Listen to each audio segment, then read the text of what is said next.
Well, hello and welcome back to Karborundum Quest. This is actually going to be the last episode of Karborundum Quest.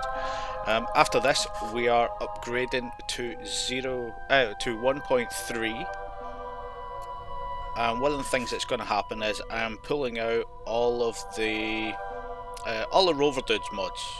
Essentially, I seem to have a lot of issues with crashes and things like that, and I don't think it's his mods particularly. I think it's a conflict, but I don't use much of them at the moment, so with the exception of the Alcubierre drive, everything's coming out.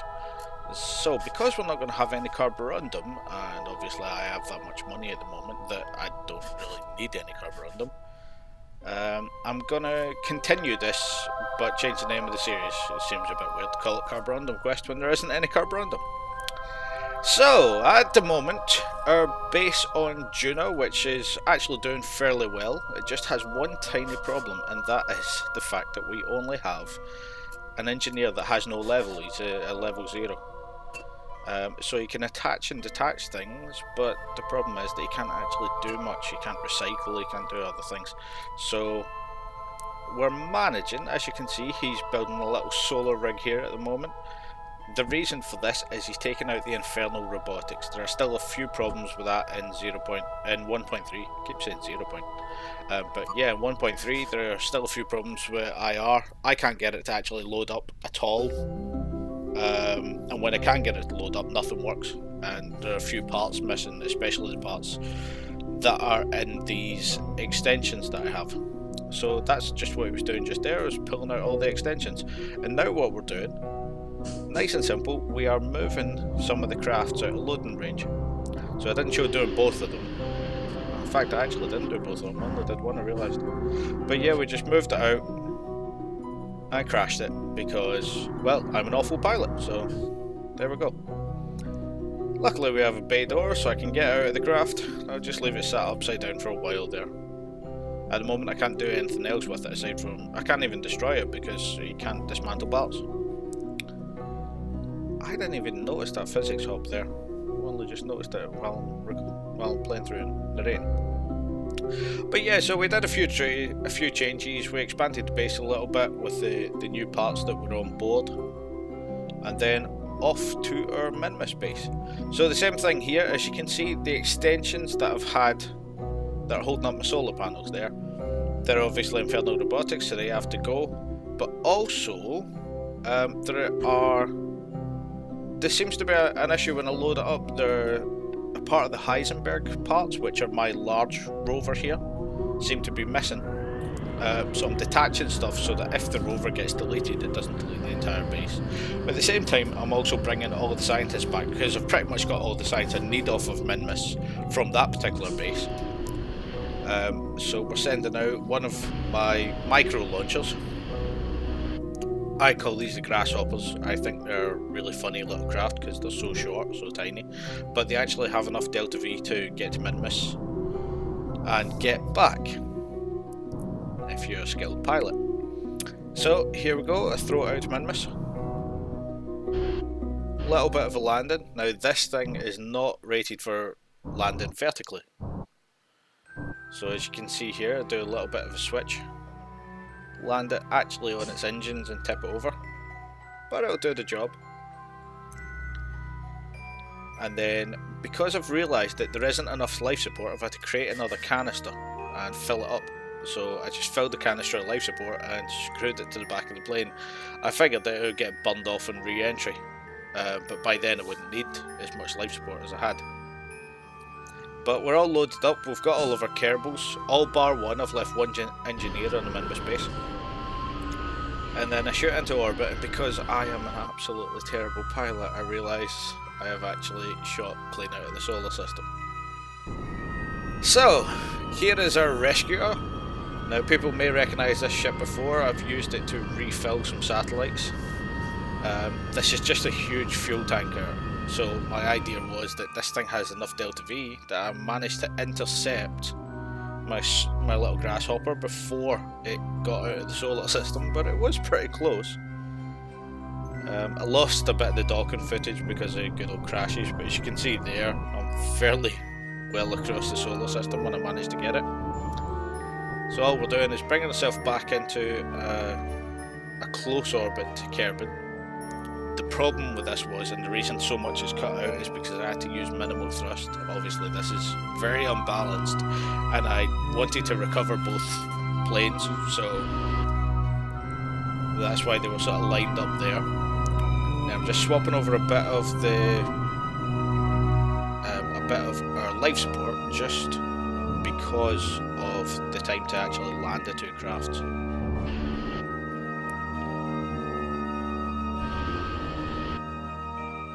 And obviously I'm trying to be more professional these days, so I'm trying to land everything back at the KSC, which does mean that sometimes I'm landing at night. And whereas a few people can skip forward in their videos and do it in the daytime, unfortunately I don't have the luxury because of life support. So if I'm coming back in at night and I don't have the time to loop a few more times, so be it. So there we go, we managed to land our tanker. We've put some fuel onto the other ship and a little bit of life support, and we just bring that in.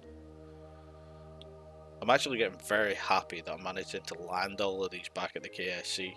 Takes a bit of effort, but it feels a lot more professional. And part of the Mark II expansion has those solar panels that I used, the shielded solar panels, but for some weird reason they're not rated for very hot temperatures, so I always lose them on re-entry. And I've landed this thing so many times, that was the first time I lost landing gear, but there we go. So back to our single lonely engineer. He has a few jobs that he needs to do. Now the first job is, as I said before, pulling off the solar panels and pulling out the infernal robotics thing. So unfortunately he's the only person there now, so he doesn't have enough power to be able to lift that little generator that's up there. But this big craft here is one that's been, the parts in this have been triggering a delete. I don't know what happened with it, and I haven't actually spoken to Angel. I meant to, but I completely forgot. But yeah, I was getting a warning about these parts, but I wasn't getting a warning about anything that's on the actual Pathfinder base. So I figured I would just separate the KISS things, keep my engineer on the Pathfinder base, and if something went wrong, oh well, one of those things. So now we are back to the Infinity, and there was a change of plan. This was originally going to Juna, but obviously after the Dres fiasco, and our people there need a bit of rescuing, I figured what I'd actually do is send it out there. Now I've left the Delta V window open specifically because, as you'll notice, this is a big burn. It's big enough that I actually had to stop and let the ship cool down in the middle of the burn because I was going to lose the engines. In total the burn was 45 minutes. So yeah, that's what that was. And I've sent it out to Dres. Now this is the Jupiter, this is the ship that was round Jewel that set off all of its probes. And I'm just setting up for a return to Kerbin. And there we go, back to Infinity. This is because all the interactions between where the orbits are. But yeah, back to the Infinity, it's now at Dres. And we're just picking the target and landing. And for once, it actually goes according to plan. So we managed to bring it down onto Dres. Lucky this thing, it was designed for pulling craft, so that's why it's got so much Delta V, it can actually land on Dres. I'm just pulling everything in, just so I don't have any mistakes or any issues. And I start the drilling. I don't really stay long enough to do it, but it's just force of habit with this thing. The entire thing should be able to recharge. But here we go, I'm just showing one person coming across, but I pulled out all the Kerbals. I think in total there were 9. There might have been more. But we double check all our life support, make sure we've got enough. And then instead of heading it directly back, because of the way the orbits run, what I've decided to do is I've thrown it into a polar orbit just to scan Dres, because this ship has all the ScanSat gear on it. So we're just doing a bit of mapping while we're here, and that gives us time to work out an orbit. And instead of going straight back to Kerbin, I've decided to take this to Juna. There you you go, you can see our ScanSat maps just slowly updating. And then it was 13 days until this burned. You can see how much we mapped in that time. And there we go, we're just burning down for Juna. Because we have some skilled engineers on this ship now, so why not? Now this ship, this is our Return of the Jupiter. Unfortunately, I've noticed I don't have enough Delta V to stop at Karborundum, and I really don't want to put it into the atmosphere and do an aerobraking manoeuvre. So I decide to lose some of the excess weight. So we've just transferred across all of our Kerbals into the second command pod. Obviously this actually has two because it had a lander on board, which was poorly designed. There we go, we send the lander off to get it clear. After transferring most of the fuel out of the lander, and we still don't have enough Delta V. And luckily there is a secondary problem. If I switch the mode, it uses the fusion pellets and water, so I'm actually using life support supplies. And then I noticed that I've burned too long,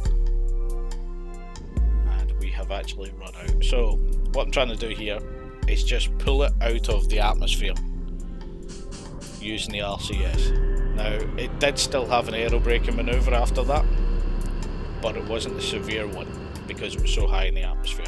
So what I've done is I've launched the Andromeda again. Anybody that's seen all the older episodes might recognise this. This is the longer version of the Andromeda, and I've put basically a little rocket drone inside it. And what I didn't notice was that I didn't check how many people were in the Andromeda, and as Kerbals have a habit of doing, they all pile into a ship when it goes to leave. So unfortunately I didn't have space to recover anybody on this mission, but this rocket drone is specifically for pushing this into a stable orbit. So it's just got an orange tank, some RCS fuel, and then the ability to push that ship with a couple of engines. And this is where I realised that I've got too many people and I can't recover anybody.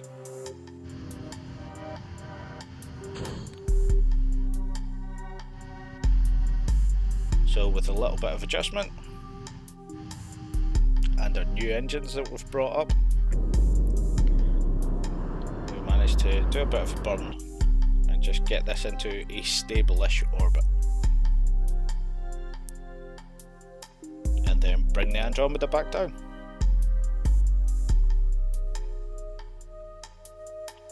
Now, as anybody that does know, the Andromeda is a VTOL craft.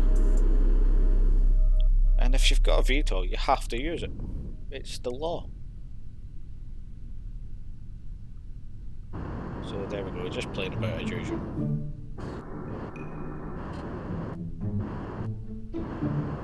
And picking a very dangerous spot to land, right next to a building, but that's what Yeb does.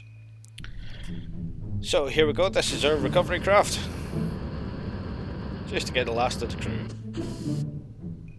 Now there is a very interesting problem with this, and that is that Kerbals, it is a little known fact that they cannot count.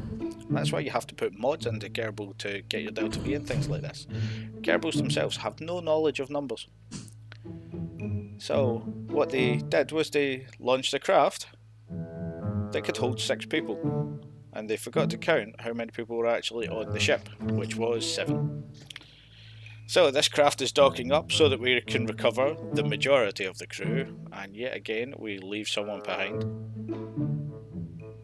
These guys have been through a fair bit in this ship, although, has to be said, not as much as the guys that crashed on Dres or Yebediah, because his vampire self has died several times so far. That's what happens.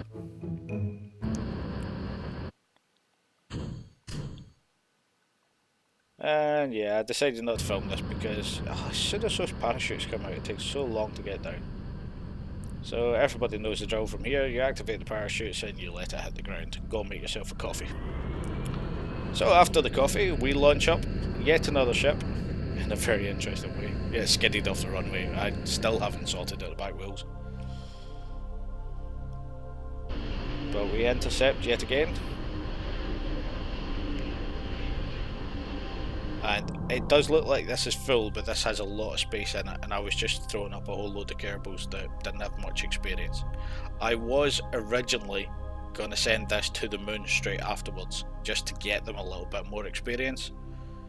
These are people who have been revived by the mystical powers of Jebediah, because he slammed them into a runway way too hard. But yeah, I lost interest in doing that, just for the moment, because I was getting to the end of doing this. I really want to get 1.3 sorted and installed, so this is the last video I'm doing before that. I've been playing about with it already, and I really like how stable it is. And just to show how much I was starting to get anxious, there's my heavy duty re-entry, which is almost vertical. And this is not a VTOL ship. So there we go, drop into the atmosphere, burning a lot of delta V to come straight back to the runway.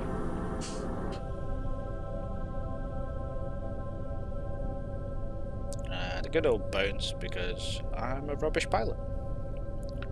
And because this thing is so awful when it comes to brakes, I actually use my RCS fuel to slow down. And last but not least, we have that last piece of the station. Now this actually has two reaction wheels on it that are part of the KW mod that just isn't going to be, I'm not going to use in 1.3. So that's why these ships were getting destroyed.